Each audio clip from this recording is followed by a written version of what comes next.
Well, hello everyone. My name's Dennis Fancett and I'm from the Diocese of Newcastle Generous Giving Team. And let me start by thanking you for giving me the opportunity to talk to you online today, exploring the place generosity and indeed generous giving should play in our lives as Christians. Now, in the Old Testament reading we heard earlier from the book of Genesis, we find an incident in the life of Abraham, or Abram as he was known then, that can be most helpful for us in understanding something of the true basis of generosity and indeed giving amongst the people of God.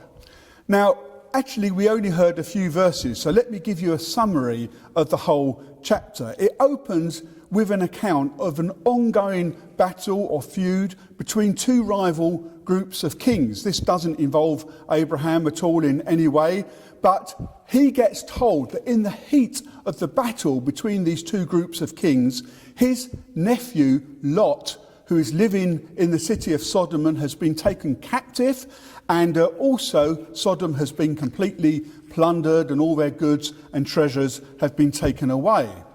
So Abraham sets out with just 318 of his own family and fighting men to rescue his nephew Lot. And he pursues the much stronger King Chedorlaomer and the other kings, and he frees not just Lot, but also the other captives they have taken too. And he recovers all the gifts that have been plundered from Sodom and the other cities. Now, we're not told how Abraham came to be so successful in battle, what tactics he employed, or whether God gave him specific battle instructions as to what to do, as we often find is the case in other conflicts recounted later in the Old Testament. We're simply told that Abraham was completely and wholly successful in his mission. But it's what happens next that really interests us. First of all, a grateful king of Sodom comes to thank Abraham, and he tells him that he can keep all of the plunder that Abraham has recovered. No need to give it back. But Abraham declines that generous offer, insisting he take no reward at all, because he, Abraham, is living under the blessing of God, and that is sufficient for him. But next, Melchizedek comes. Now, he's described as king of Salem. Now, again, not one of the kings involved in the earlier battle. And of course, it's worth noting that Salem is the ancient and indeed modern-day Arabic word for peace. So, king of peace. But not only that, Melchizedek is also described as being priest of God Most High. Other than that, we know very little about Melchizedek, who he was, who appointed him as priest, and why Abraham seemed to recognize immediately that being in the presence of Melchizedek meant it was a very profound and holy moment between himself and God.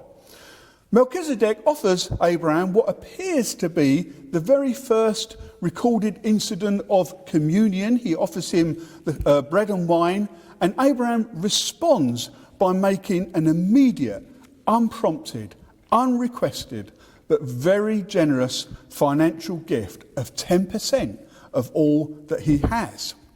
And there's very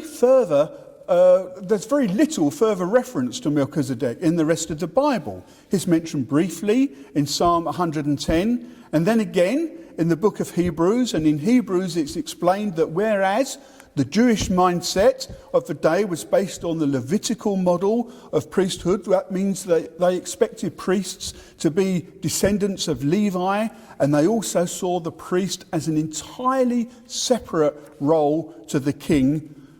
The writer of Hebrews tells us that Jesus is completely different to that, because Jesus is not a Levite, and Jesus is both our high priest and our king. So Jesus is a priest in the order of, or in the same pattern as Melchizedek.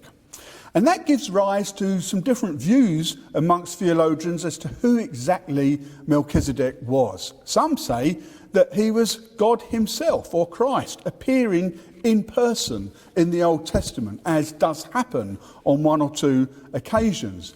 Others consider that perhaps he was an angel or a special messenger from God. And others would say, no, he was just an ordinary human like you and I, but in fact he was a very holy man and he was a priest.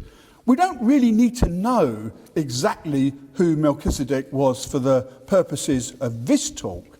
We only need to realise that Abraham understood that this was a holy and profound moment, and he was in the presence of God, and that God had blessed him. So what's Abraham's response?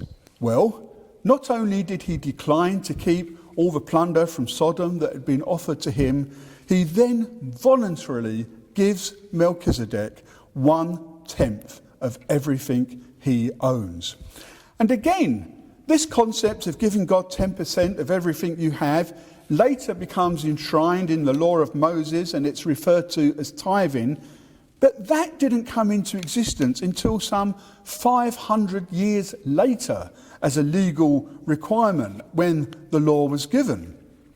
Now, I suppose it might have been the case that tithing was nevertheless a common practice and that Abraham was simply following an existing tradition. But even so, there does not seem to have been any compulsion, request, or demand. This was Abraham's instinctive and spontaneous reaction to understanding that he was in the presence of God, and everything he had, his money, the fact that he'd been successful in his military endeavour, all of that had come from God himself, and he, Abraham, was blessed by God. Now, you and I might not have recently overcome 4 kings in battle. We might not have been obliged to call on family and friends to rescue a beloved family member who's been carried away captive by a foreign power. Indeed, you might even feel that, unlike Abraham, some of the things you've tried to do in life haven't worked out. Perhaps, very sadly, some of us might be a victim of tragedy or trauma and may not be the successful or prosperous person that Abraham appears to be.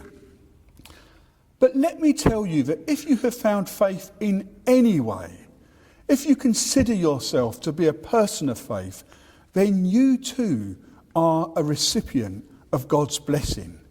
You see, there's nothing we can do or earn to win our salvation. It's an absolute free gift of God extended to us. It's the most valuable thing that any of us can ever have. Now, it may be difficult to understand that in the heat of whatever we're going through right now, but the fact that we have come to a point of finding salvation and being part of the worshipping community here at our local parish church is of infinitely more value and blessing to us than anything we might ever receive or own in this life.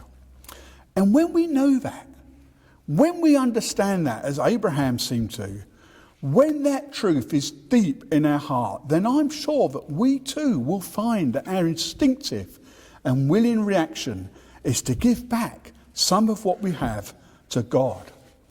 Now, Abraham gave 1/10 of what he had. You might want to choose a different amount. The Church of England suggests that you might consider giving 1/10, but splitting it so that half goes to your local parish church and half goes to other worthy causes that you might wish to support. But this is a recommendation, a suggestion. Whatever you decide is a personal matter between you and God. But before you even start to think about amounts, how much you give, when you last reviewed it, whether your gift has increased in line with your earnings or inflation over the years, do ask yourself this really important preliminary question. Has God blessed me? Has he blessed you? Do you recognise that everything we have comes from him, and without him we'd be nothing? Are we grateful for the gift of salvation that we have freely received? Now, this surely has to be the core foundation of any gift we might want to make or are already making or might wish to increase. And I believe when we understand these points, then our natural and instinctive reaction will be like Abraham, to give some of what we have back to our overwhelmingly generous God. So thank you so much for listening to me today. It's been a real pleasure to be with you online. God bless every single one of you. Thank you. Amen.